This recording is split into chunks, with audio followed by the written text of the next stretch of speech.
And it seemed like every door that I knocked on, I couldn't find a break.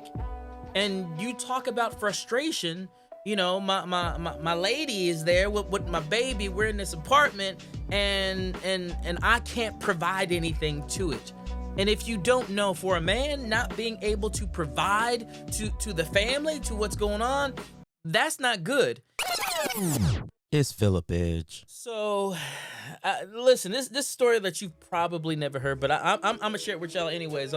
Fresh out of college, I graduated, and I thought that it was time for me to conquer the world. I was ready. I had my degree, and I'd always been taught that if you had a degree, you could literally do everything, right? You could do everything because you got a degree, and I was fortunate to go to school, to graduate, and to get my degree. Now, in that process, some of you don't know, my wife Carrie, she actually graduated before I did.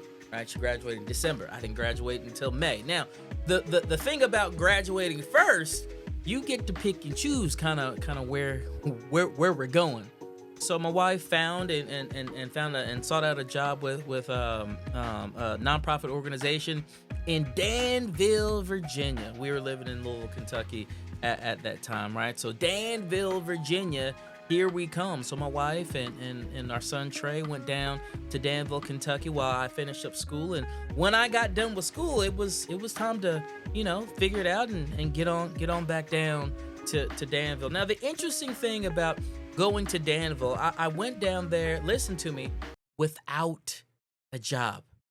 But I had a degree in hand. Let me say this again. I went down there without a job, but I had a degree in hand. Now I'm gonna tell you this.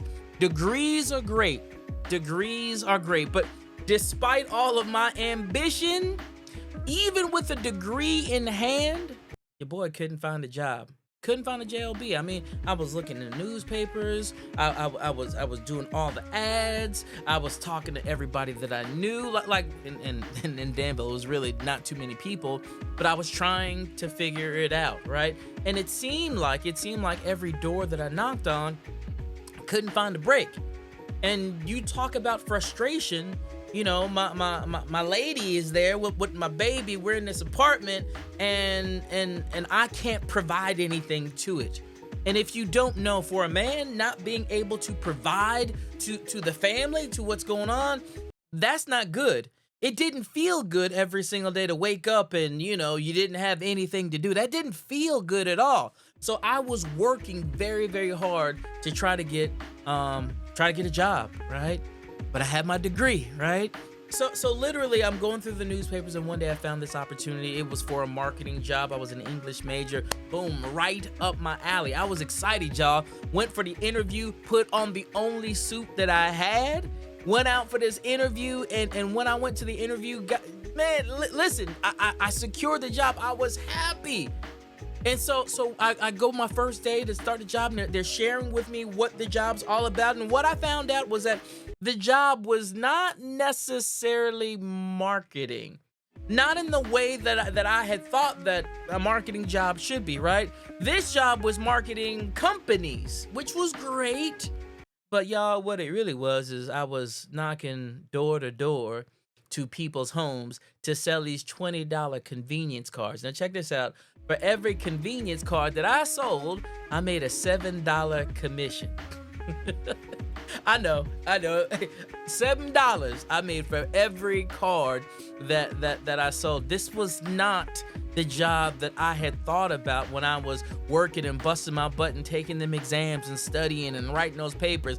I thought it was gonna be a whole lot more than knocking on doors to sell these $20 convenience cards.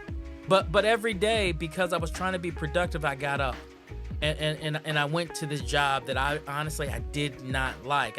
I felt like I was way better than the job that I was actually doing at that particular moment in time. And in fact, while I was going, man, over the summertime, I'll never forget, there were so many days that I went out. Now listen to me, I didn't sell one card.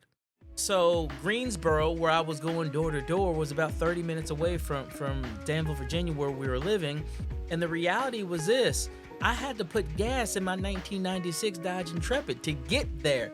And when you don't sell any cards, do you understand how disheartening it was to be on there and not sell one card?